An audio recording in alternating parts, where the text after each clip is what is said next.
Thank you for attending today's webinar, Tax Perspectives, My Professional Experience. Today we have over about 80 odd participants right now registered from across Australia representing the SME, mid-tier, Big Four and legal firms. So we're really excited to be running today's session.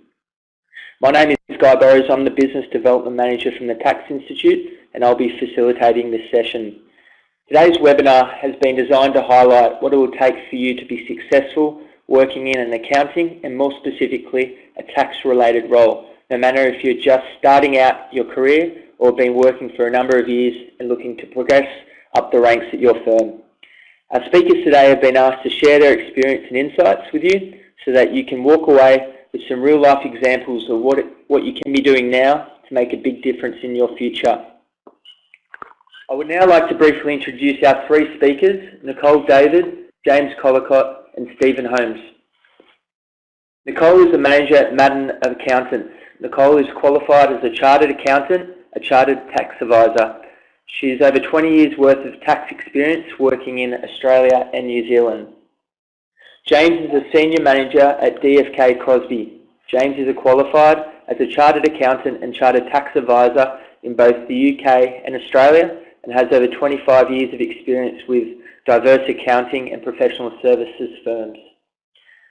Stephen is a partner at WMS Chartered Accountants. Stephen is qualified with a Master's in both Taxation and Economics, has completed a Juris Doctor degree and is also a Chartered Tax Advisor. Stephen has a wealth of experience specialising in capital gains tax, trusts and SME tax issues. There will be time for you to ask questions to the speakers at the end of today's session. However, please feel free to write a question in the text box on the left-hand side of the screen during the webinar, and we'll try to answer as many of these throughout the presentation as possible. Stephen will also be available to answer any further questions you may have on our Facebook page directly after the webinar. So let's get started. I might start with Nicole by firstly asking, why did you decide to choose a career in accounting and more specifically a career in tax? Thank you, Andy. I decided to be an accountant at a very, very young age. I was inspired by my swimming coach. He was an accountant and I thought, obviously you can become anything if you're an accountant. So therefore that was decided at a very young age. I then decided I wanted to become a chartered accountant because I knew that the qualification was very worldly and it would open up doors to work overseas, which you had mentioned before. I didn't think I was going to have a career in tax. I worked overseas for 10 years in commerce.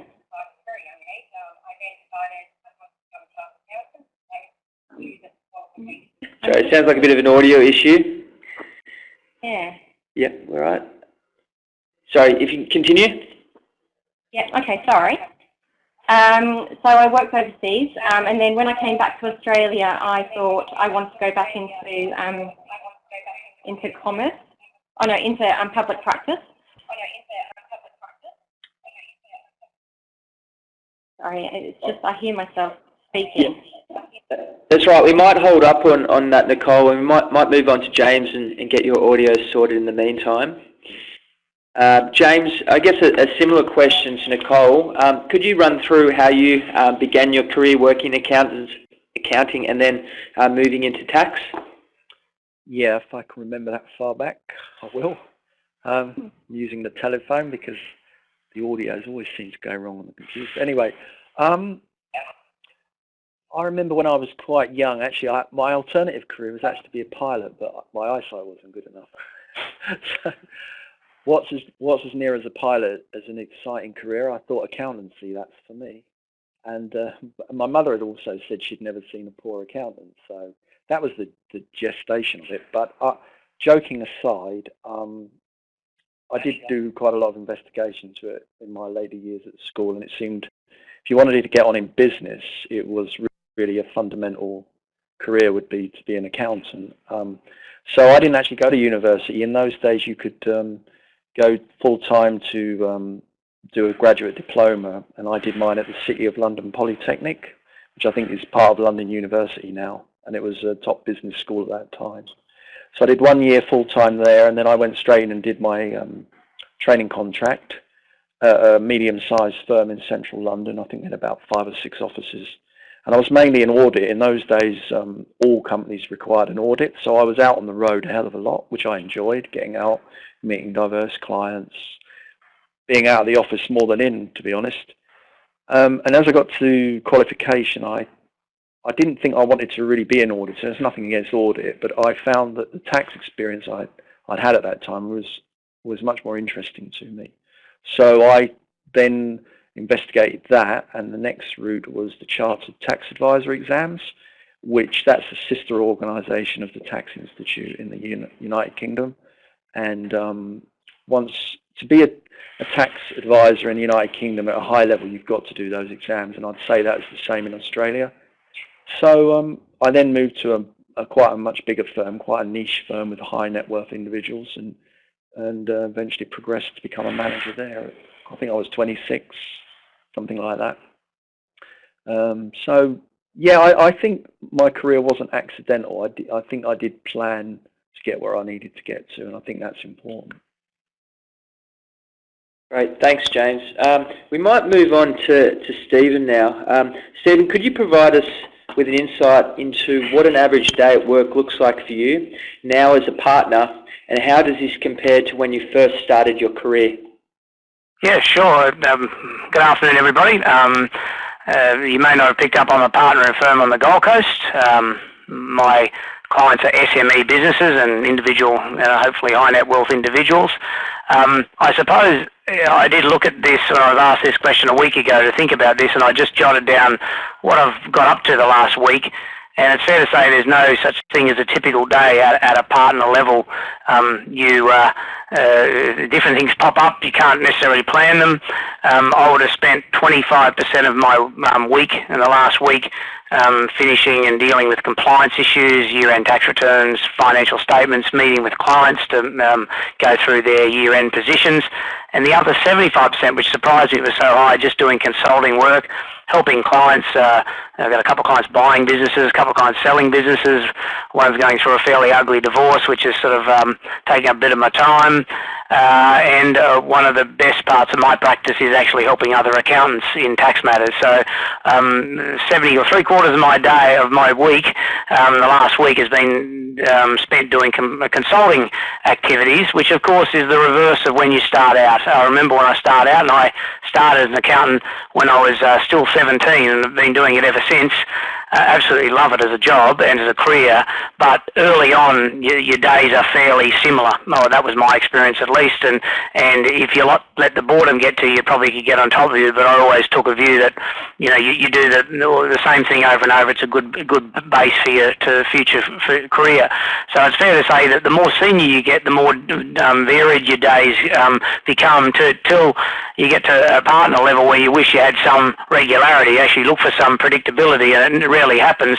So it's fair to say that I don't have a typical day, but it's probably typical in the sense that it's fairly unpredictable. So that'd be the best way to answer that question, and it keeps a high level of interest, that every day is different.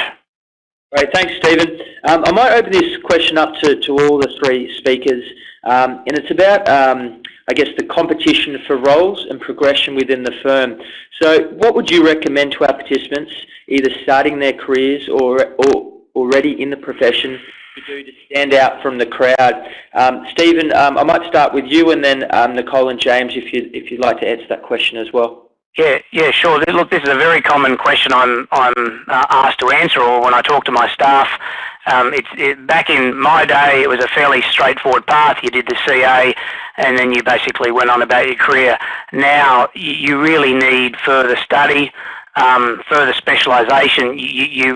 That is my best advice to all of you, is do more study after your CA or CPA, whatever you choose to do. Keep studying. It's not a career where you can just sit back after your CA at 23 or 24 years of age and then think that's it for the rest of my career. So my view is do more study and take your time and really try and develop the skills, and just don't sit back and rest on your laurels is my best advice. Great, thanks, Stephen. Nicole, have you got any feedback on this question? Not right now. We're just still trying to work through my audio problems. No problems. James, we'll switch over to you. I'd agree with a lot of what Stephen said. I mean, in my own personal position, coming to Australia, I had no choice but to really get the books out again and study hard. But I'm probably as up to date as I've been in any area for a long time, and I intend to stay there. And this is a competitive world we live in. We all know that, and it's not going to slow down anytime soon. And you've got to embrace learning new things. That doesn't. I mean, well, I'm a tax person, I suppose now, but I involve myself in other things like marketing and sales and the soft skills. It's okay to be a very high technical accountant, but you've got to be able to get those points across to people that might. All clients are very different. Some are very receptive. Some can get a bit annoyed if they don't quite understand. And it's okay knowing things, but you've got to be able to convey that. So don't forget to follow up on those other skills. You've got to be a real professional in all facets of your career. And I think learning and studying is not just those technical issues, but those soft skills as well. It's very important. Just following on from what you mentioned there, James, about having moved over from the UK, for our listeners who have moved to Australia the last few years, what advice would you give to them, having moved over? Was I guess the biggest challenge for you, having moved from the UK, and how you overcame those challenges? I think you've basically got to put your. Well, I did. I didn't say this to my boss at the time. I do now. I put my ego in my pocket, and I had to start doing things that I haven't done this for years, but you know, I've got to learn from the bottom almost. Not basic accounting and bookkeeping, but the tax system is pretty different. I mean, I was a tax specialist in the UK, and I wouldn't say it doesn't count for anything. It does, but the system over here is very particular, and you can't. You've got to just swallow your pride a bit, I suppose, and knuckle down and work hard and be open-minded. But it's a great opportunity. I mean, look, Australia is a fantastic place to work. The economy is pretty good here. It's pretty strong. Despite what you might read in the paper, it's better here than most places. So I always look at it in a very positive way. But, you know, there's cultural differences, and it is different. And you can't just, it's not England with sunshine. The English people are very different in many ways. I mean, so I think it's just be open-minded is my key advice to anyone. Moving to any country, not just Australia, you've got to immerse yourself in the culture. Great, thanks for that, James.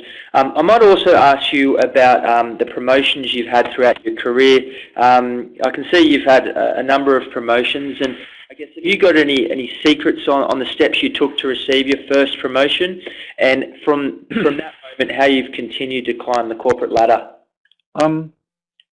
I think when I was starting out, you could sort of, as Stephen alluded to, you did your CA and off you went. But I think nowadays you've got to really take hold of your career and plan it. You've got to think, where do I want to be in a year, and am I going to get here where I'm working, and are the opportunities in this firm where I want to be? And nothing's by accident. Time passes. I can't believe how quickly, even since I've been here, time has passed. So when I got my first promotion, I was already looking for, when a manager, he left, and I basically put myself forward because I felt that I was up to scratch. And I ended up people working for me that had been there a lot longer and were a lot older than me, and I had to learn to deal with that because human nature being what it is, those things don't always go down well. But I don't think you can progress your career by accident and hope things will happen. Hope isn't. There's a good book I read years ago, and the title was "Hope is Not a Strategy," and I've never forgotten that. It's true. Great, thanks, James. We might try Nicole again and see how her audio is going now. Nicole, looking through your background, education seems to have played a major part in your career, and it's a theme that both Stephen and James have spoken about today. Out of interest, what qualifications have you completed since you started working in tax, and what would you say has been the key benefits of further study? Since I started in tax in Australia, I've started at the CTA program with the Tax Institute, because when I arrived back from overseas, I didn't know anything about tax. It had been quite some time. So I then studied that and then waited a few years before I then embarked on the CTA 2 course with the Tax Institute. I found that to be very rewarding. It really gave me the confidence and the knowledge to sort of progress my career. And I think the main really good thing about that particular course was the researching skills that I now use day to day in my role as a tax advisor. Great, thanks Nicole. Looks like the audio's fixed up as well, so that's good news. We might make a bit of a shift in questions now. The Tax Institute has seen a shift from roles providing compliance services to roles that provide more advisory services. Stephen, you mentioned that during your day-to-day tasks that you're currently completing. Do you have an insight into why there has been a shift? And can you also explain, I guess, from your understanding, why you believe upskilling is so important throughout your career? Yeah, absolutely. This is a topic close to my heart.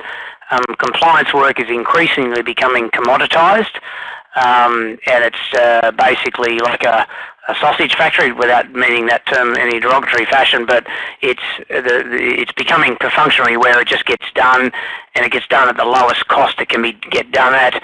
A number of local firms here are using offshoring, and that's lower cost accountants offshore to do basic compliance functions, and you basically, it's hard to compete at that level. So you do need extra skills that will ensure the client stays with you and has confidence in your abilities. So, I say to my clients, look, you could probably go get the compliance function done somewhere else at a much cheaper fee, but you don't get the advisory stuff that will become incidental to getting that service.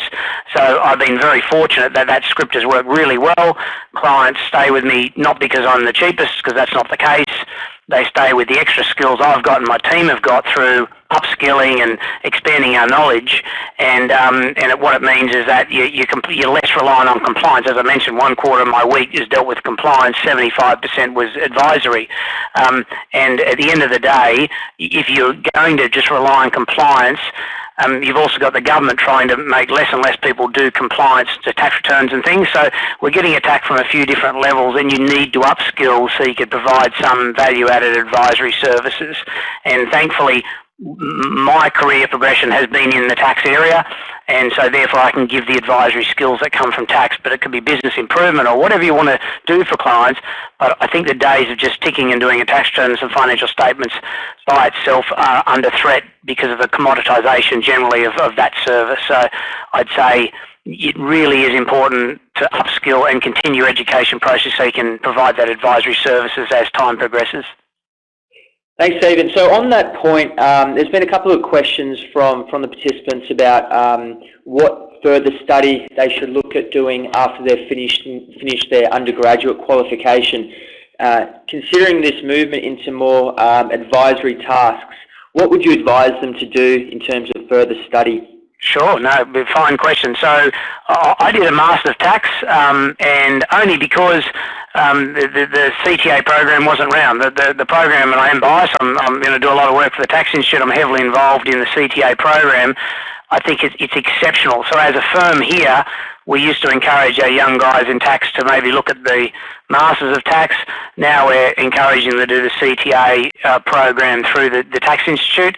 That is, I recommend that to anybody wanting to take the next step beyond university or CA. So look at the right course for you, but the subjects are exceptional. The electives are, you've got a wide breadth of different alternatives. And if after that your appetite is wet to wanting to do more study, then you might do a master's level type degree. So to me, I wish we had had this when I was younger. It would have made the progression a little easier. Great, thanks. We might move on now to a bit of a different topic around professional bodies. And James, looking through your bio, I noticed that you're a member of a number of different professional bodies. Yeah. Decide to become a member of a professional body, and what value do you place on your membership?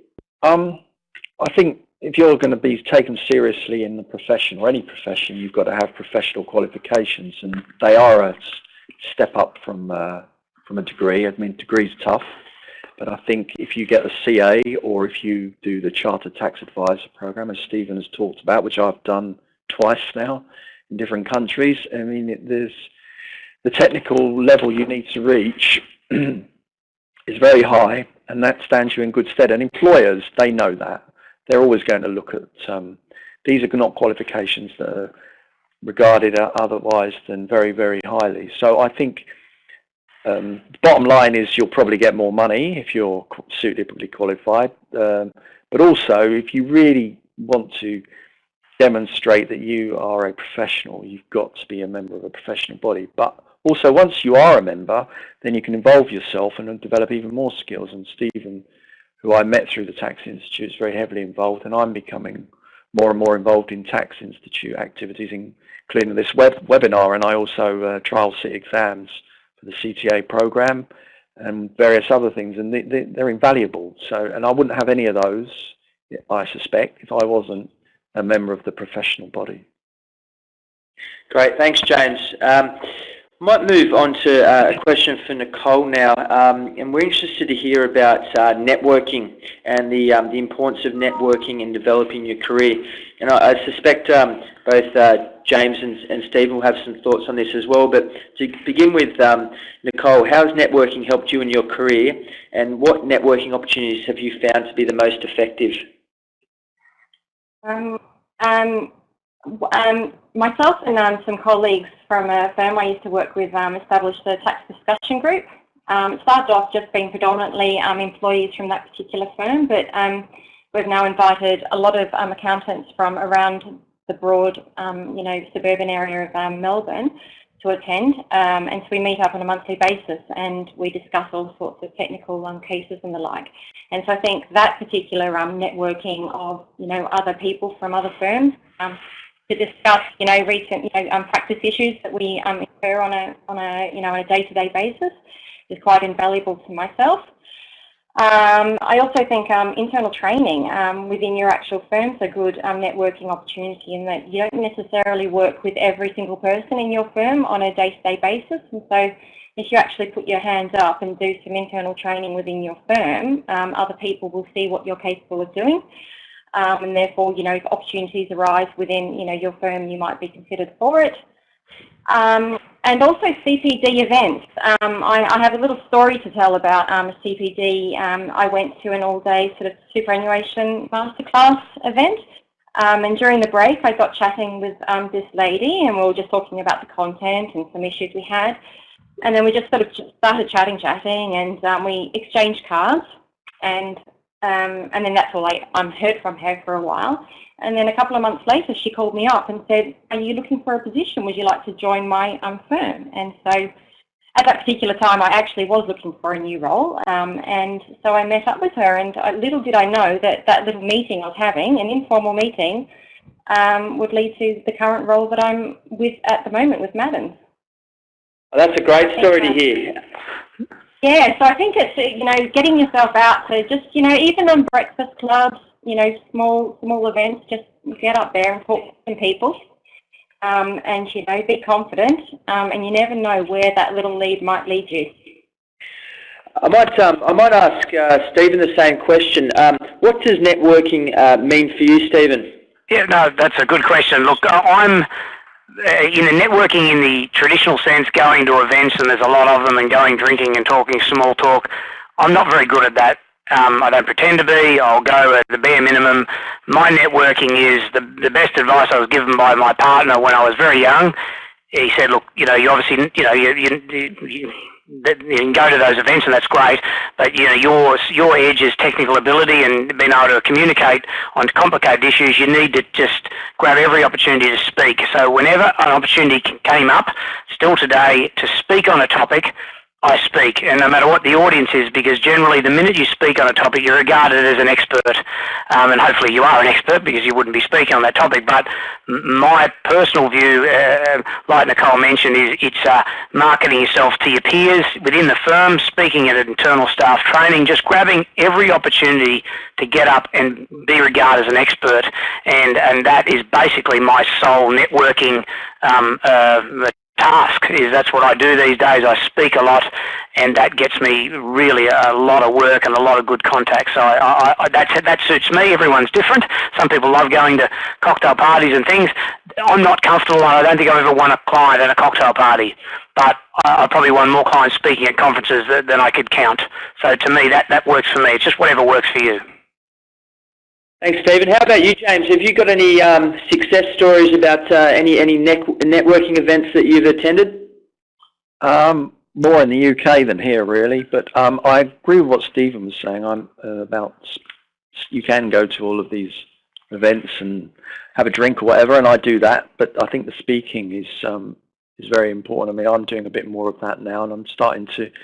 I suppose people are a bit more tuned in to what you're about because they're there for a reason. Whereas, I mean, I went for an Institute of Directors breakfast this morning, very early at the Hilton and Surfers Paradise, all very nice. And I met a couple of good people and an interesting guy from Griffiths University who actually asked me about speaking there. And the funny thing was I'd spoken there a couple of weeks ago to the students for the Tax Institute.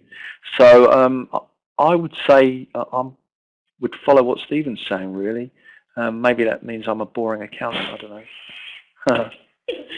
And I guess just on that, I guess you guys are a little bit further along in your career. As a younger accountant starting out, how do you get an opportunity to speak to your colleagues and speak at events?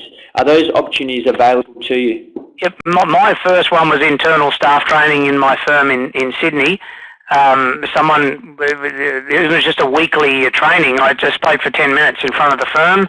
I was nervous as anything and probably wasn't that good at it, but the more you do, the better you get. So I grabbed every opportunity to speak internally to get my personal brand up in the firm, and then it went from there. Yeah, I agree with that.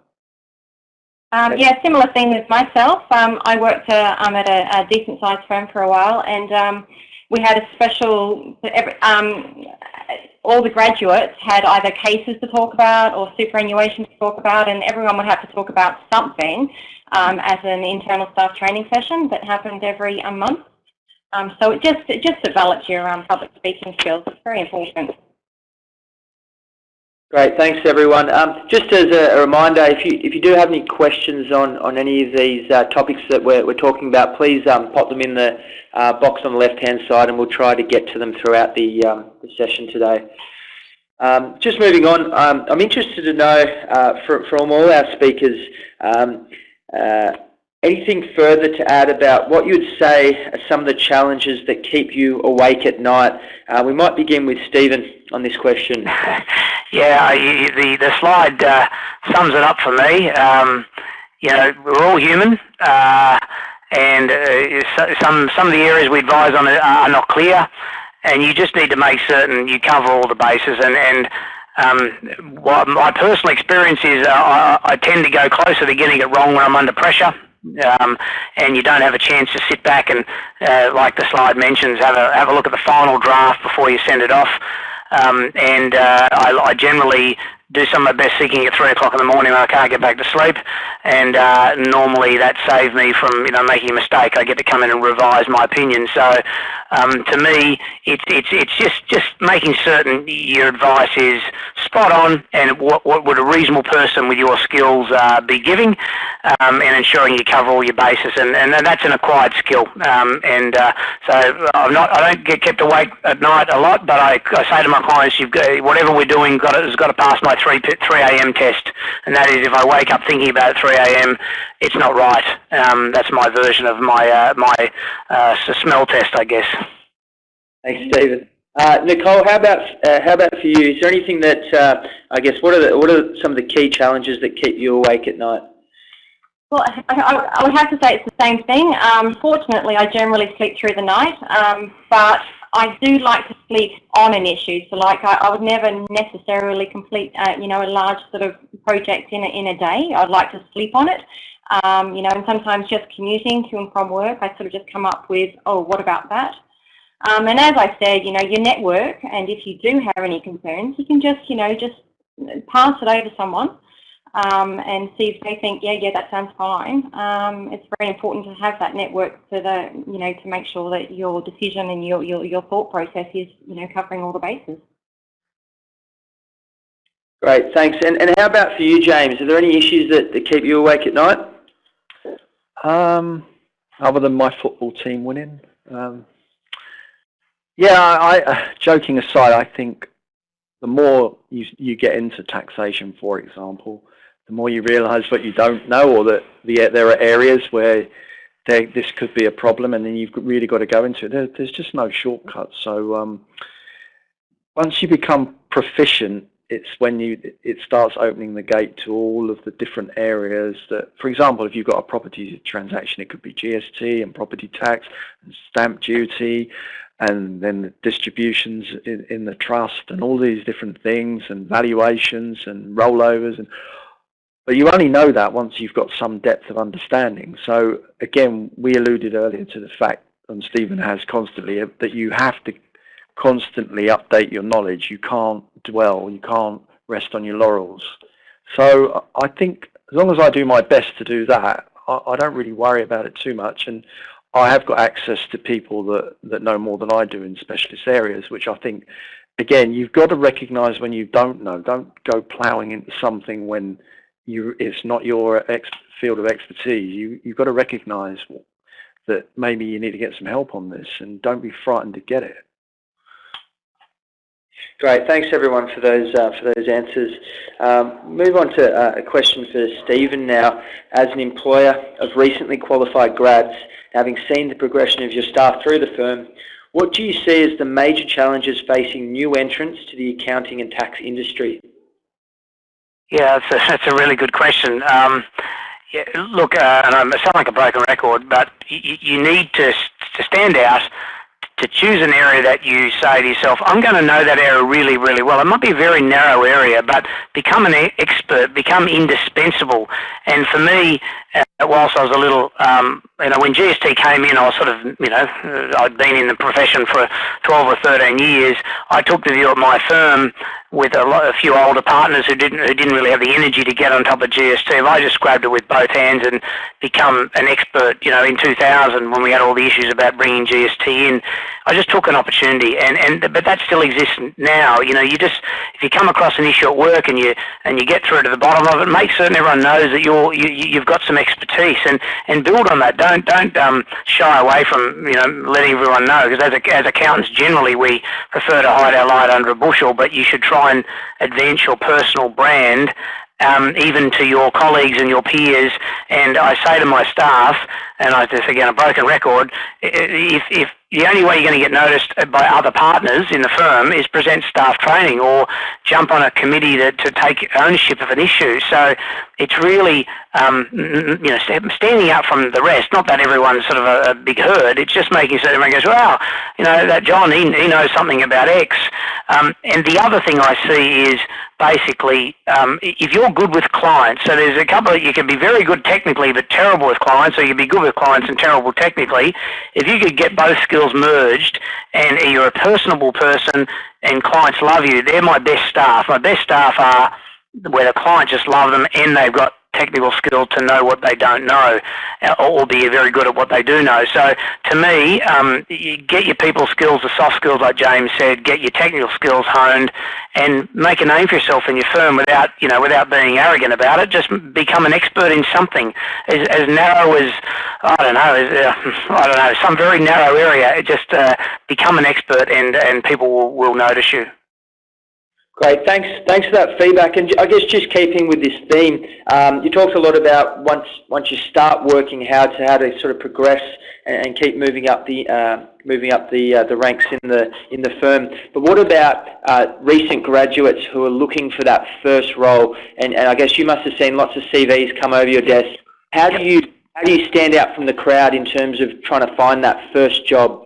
Yep, look, the best grads I've had recently, we've just gone through some great interviews, and it's the grads who have finished uni, for example, and just jumped straight into, again, not a free plug to the Tax Institute, but they've jumped straight into the Foundations program or one of the Tax Institute's tax study programs, to take the initiative to bring their skills from a uni theoretical across the gap to the profession. And when I see a grad who's done that, they've got a leg up than a grad who's basically finished uni and basically look for the next job, that they've kept their skills sharpened. So to me, and it could be soft skills. If someone's come in and done Toastmasters or a public speaking course, because that's close to my heart, I'm very impressed by that as well. So it's just the continual improvement. And again, I keep saying it, if you finish uni and you don't do anything, then that's okay. But if you show me that you've got some real initiative to do further studies, then you've got the leg up, in my opinion. Great, thanks for that feedback. A question's just come through from the audience actually, and it's around the 37.5-hour working week. How important is it to be working beyond 37.5 hours, taking into account that people have their personal lives and interests outside of work? So when trying to climb the ladder at work, how important is it to be putting in the hours? And I might ask Nicole this question. I'm an interesting person to actually refer to, considering I'm consulting at the moment. But I think I think that if you are working efficiently and productively at work, you shouldn't have to work extra hours. If you think that you're working inefficiently, then maybe you might need to work extra hours. As a mother, I have commitments outside the working environment, so I have to sort of leave on time. But when I'm working very hard, and I don't, talk and disrupt other staff members. And so I think it's important to sort of work hard when you're working, but not work excessive hours, because it means that you're working inefficiently. Great, thanks for that, Nicole. And can I add a comment, if you don't mind, as an employer? Yeah. Look, what Nicole said was spot on. Of my colleagues, and I have a lot of friends who are accountants, I work the least amount of hours, and that's not embarrassing to me. That should be a badge of honour. I'm a parent. I'd rather spend time with my children. They're quite young. So our view as a firm, as an employer in my team, if you walk out at 5 and you've put in all day and you've put in a solid day, like Nicole mentioned, I don't want you being here for the sake of being here, just to be seen. Because when I worked in some of the big firms in Sydney, sometimes it was just to be seen, to make certain you were seen to be leaving at 8 o'clock. That's unsustainable. And to me, and those people who pride themselves in sending client emails at 2 in the morning, I think you're not at your best at 2 in the morning, and that tells the wrong message to the client, to be honest. So to me, you need to find a firm that walks that talk, that you don't need to be here after hours if you have a solid day and get your work done during the day. So to me, I'd rather someone put in a good solid day than be back here at 8 o'clock at night to make up for inefficiencies during the day. Great, thanks for that feedback. And I'll also ask James, having moved across from the UK, did you find yourself putting in long hours when you first arrived in Australia, or have you seen that your day would also end at a reasonable hour as well? I have to tell the truth. I've worked a hell of a lot of hours since I've been here. But, that's partly because, I was studying, I've got to convert over, and I was a bit inefficient when I first came here, I think. And I've really, like I said, I had to put my ego in my pocket and brush up those skills and work out how to get these jobs out the door, and get the jobs out and get the bills, and don't do too much on them. But that comes with practice. So it's a very fine dividing line between working flat out, which you can do, you have to do in certain periods of the year and certain times, but going too far, and then it's the law of diminishing returns, and as Stephen and Nicole both say, you'll just burn out. So, but if you really enjoy your job, it's not a chore. And also, Nicole also said, if you're at work, you're there to work, not spend time around the coffee machine and shooting the breeze about the footy or whatever it is, then I think you can balance your life out fine. Great, thanks for that feedback. What we might do now is just move to question time. So if you do have any questions, please shoot them through now, and we'll try and get to as many as we can. There's one question that's come through about qualifications, and this might be a good one for Stephen to answer, seeing as you've just looked at employing graduates.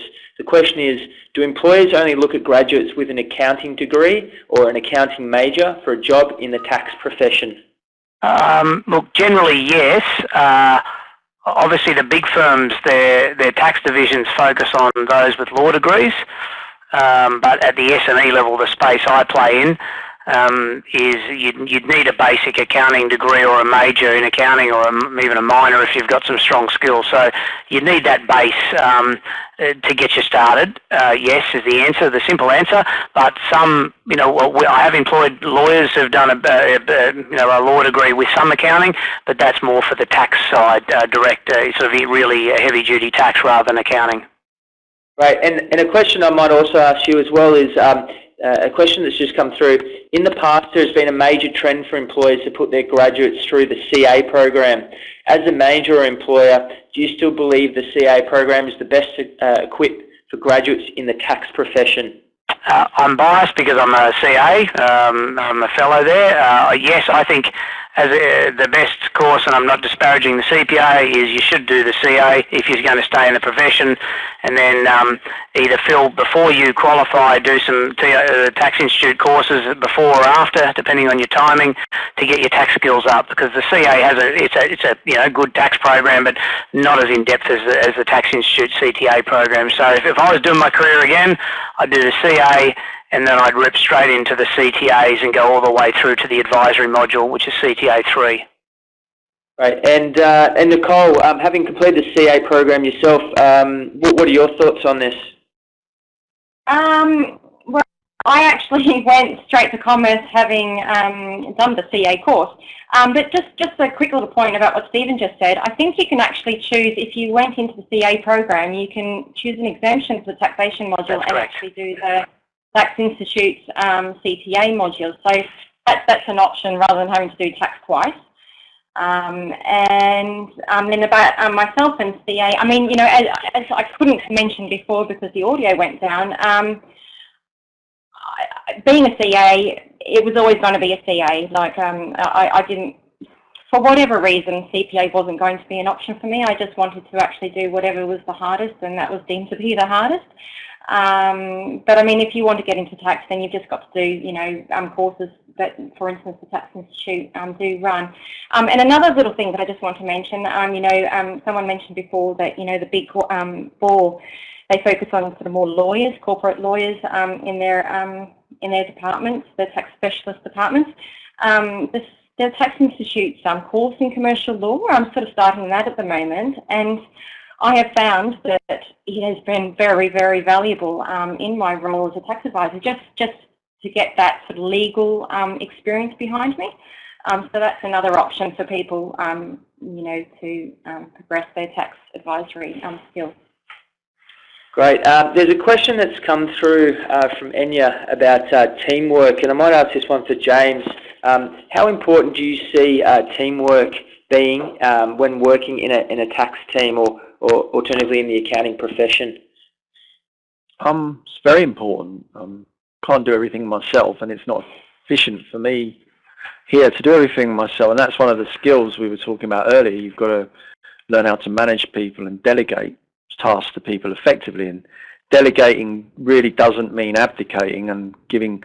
I remember some experiences I had in my younger days when the version of delegation was, what do I do? And the answer was, there's last year's file, follow that, which is nonsense. And it still happens a bit, but you've got to develop those skills. So it is a team thing, and you've got to be able to get people to give you feedback as well if they don't understand, or if the job's gone wrong for some reason. So it's a two-way street. It really is. I mean, I really do have an open door policy, and sometimes it drives me mad here because I'm managing people, but I don't want to discourage people asking me things and trying to develop them, because the more I develop them, the less they're going to ask me, because they'll be more self-sufficient. So yeah, it's very, very important. It's definitely a team. There's no two ways about it. Great, thanks for answering that one. I know a lot of our listeners today are working in small firms, and there's been a couple of questions about moving from a small firm to a medium to large firm. I guess the first part of the question is, what are the major differences between working in a smaller firm compared to a large firm? And then how easy is it to move from firm to firm? And I might ask you, Stephen, this question.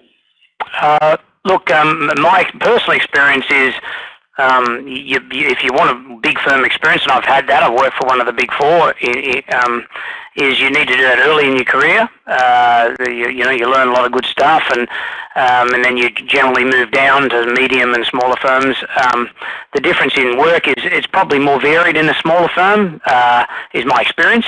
And the big firms, you tend to only see a piece of the puzzle, maybe not the full picture, depending on who you're working for and the kind of clients you're working on. But my experience was start large.